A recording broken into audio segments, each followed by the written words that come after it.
curriculum in the world.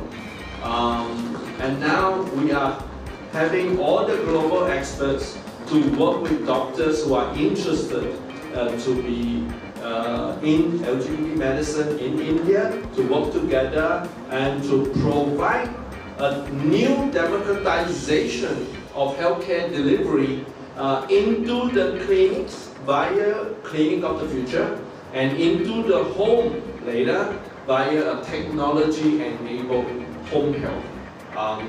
So let me show you on the screen. As you can see on the right side, this is how the Clinic of the Future would look like. Local doctor, there are a lot of consequences. If you can see about the consequences, for example, in HIV. Some of the noble doctors, we understand that we all need to work hard to drive awareness, both for the general population, but also for the healthcare fraternity. So how do we bridge both the local ecosystem and the global ecosystem of doctors, of medical practitioners, of wellness experts, psychologists, etc., using technology, which you can see here, as Dr. Wei was mentioned. So we basically will therefore work with many other realize the consumer does not always smart TV that has got our interactive content. We are talking of about thousands of pages of medically audited content, but created for consumers, so that they can order consumers. Let me show you one example by one of our doctors, Dr. Wayne Ho, which you will also see later in the panel discussion. Oh, all right, Wi-Fi. We were not alone. The World Health Organization estimates 13% of people have herpes virus that can cause genital infections. The rate can be as high as 35% in some communities. Most infections don't lead to symptoms, but even if yours does, you can still have a healthy, fulfilling, and responsible sex life. Let's find out how. Herpes virus. Receiving the confirmation and the actual consultation, and this is all moderated by a multilingual case manager. So we are not having any issues with, languages. That can be all supported by the case manager. To get a second opinion, so I'm sure in my nearby clinic or hospital, sometimes where there is clinical competence, their whole life and medicalization of or a lesbian or who identifies as queer really has so many things that they would want to talk about, share, be listened to, and listen to positively, with positive regard and empathy. That's what I have found, and I think you in your introduction you spoke about the biopsychosocial model and a life course approach.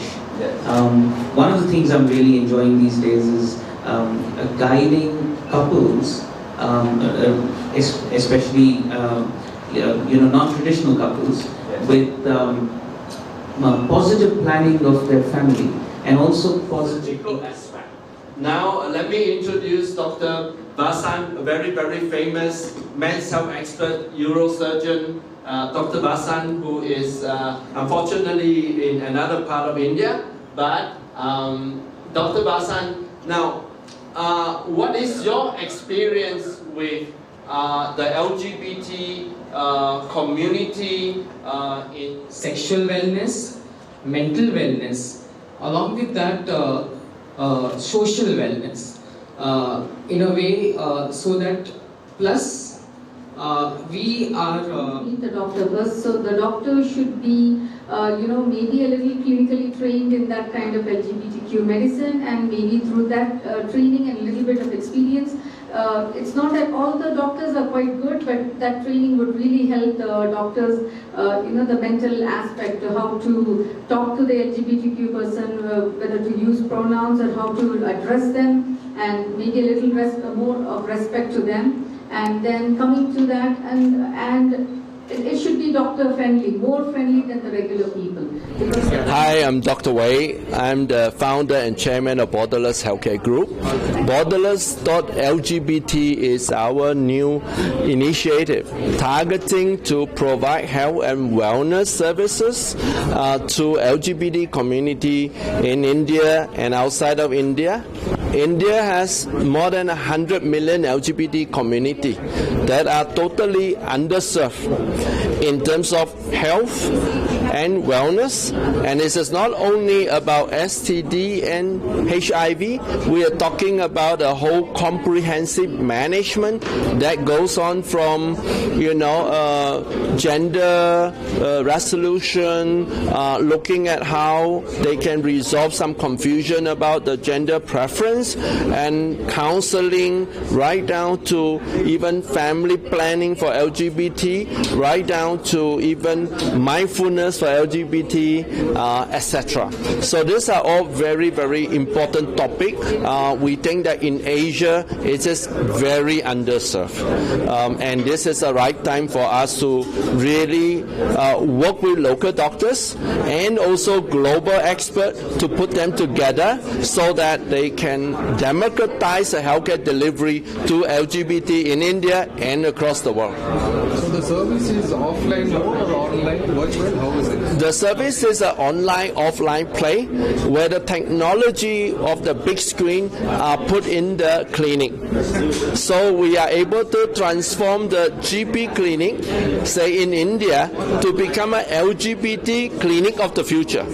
So this will be then supported by all the top experts in India and outside of India. So the GP being at the grassroots, closer to people's home, they can support it with global leaders. And what is how many such clinics will be floating in India, and what is the total strength of the community? Yes, we think that in Bangalore we will start with 5 to 10 clinic of the future for LGBT community, and then we will also launch in other parts of India outside of Bangalore.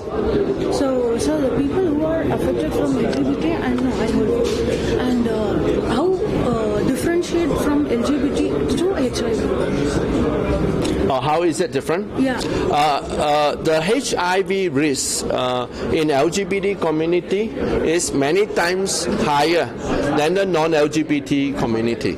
Similarly, we're talking about certain level of mental crisis, suicide, so on and so forth. They are also higher in the LGBT community. So, and not only higher, what makes it worse is there are not a lot of understanding, and therefore they are underserved. So therefore what we need to urgently do right now is knowledge, technology empowerment to the local doctor and the local GP, and then after that with this clinic of the future model we go into home health. So tomorrow in the comfort of the home, if they do not go to the clinic or to the hospital, they are able to go just at home and with the local doctor and international doctor supporting them, whether from counseling or even medication prescription. So that is really important for an underserved population of more than 100 million in India. Thank you.